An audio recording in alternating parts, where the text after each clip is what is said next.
diskriminasi itu kan disebabkan tadi itu bahwa perkebunan kelapa sawit itu menyebabkan deforestasi, ya kan. Nah, kemudian sebetulnya apa sih mereka ngomong seperti itu? Karena sawit ini bisa lebih murah dari minyak bunga matahari yang dihasilkan oleh mereka. Ini hanya perang bisnis antar negara, perang ekonomi antar negara, tapi dipakai alasan terus. Kayak nggak apa-apa, kamu nggak beli CPO kita tidak apa-apa, karena sekarang kita telah menjadikan CPO kita, minyak kelapa sawit kita menjadi B20 dan tahun ini sudah B30.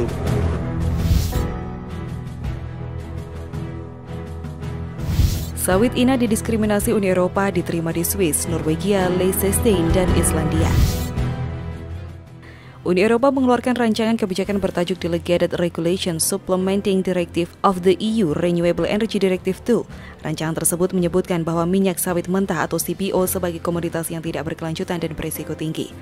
Sebelumnya, ex-Menteri Koordinator Bidang Perekonomian Darmin Nasution mengatakan rancangan ini dikeluarkan hanya untuk menjegal ekspor CPO Indonesia ke benua biru, sehingga tidak mengganggu perdagangan minyak nabati lainnya, termasuk rapeseed yang diproduksi oleh negara-negara di kawasan Eropa.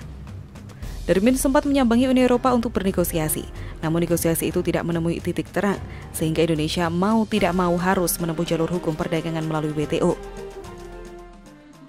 Diskriminasi itu kan disebabkan tadi itu bahwa perkebunan kelapa sawit itu menyebabkan deforestasi, ya kan.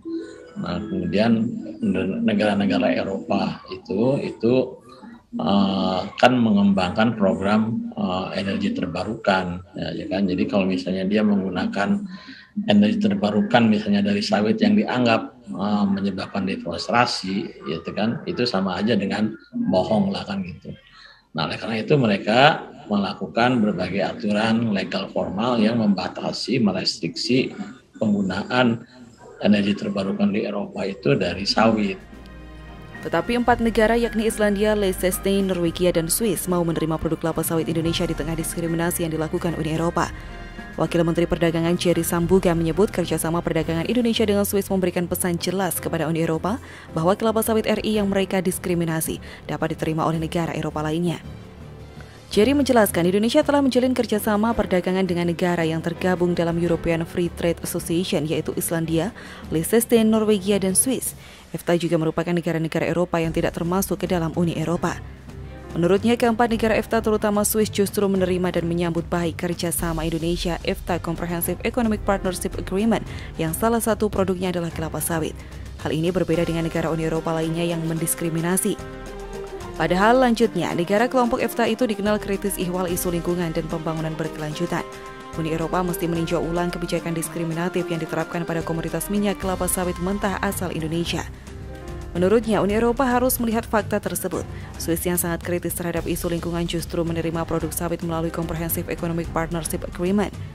Menurut Jerry, hal tersebut bukan hanya mengenai komersial bisnis regional, akan tetapi juga politik mengenai signifikansi Indonesia di mata dunia.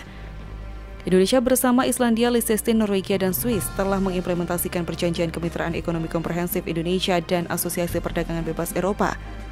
Data yang dihimpun Kementerian Perdagangan menunjukkan bahwa perdagangan Indonesia dengan EFTA masih didominasi Swiss.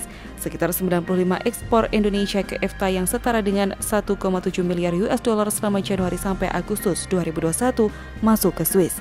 Sementara 71% impor Indonesia dari EFTA juga berasal dari Swiss.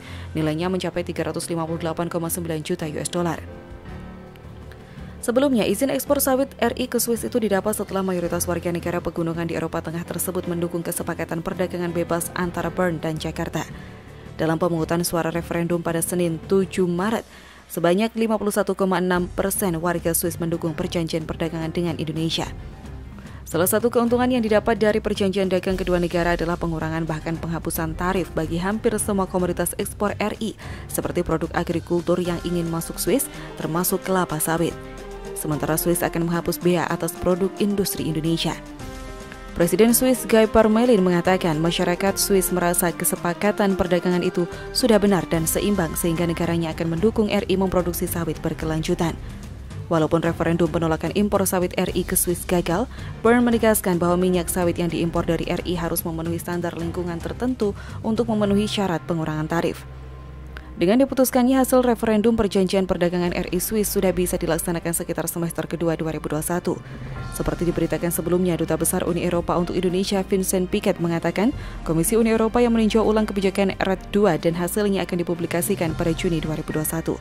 Peninjauan ulang tersebut dengan melakukan penelitian ilmiah yang ekstensif, khususnya untuk komoditas minyak sawit sebagai bagian dari Green Deal.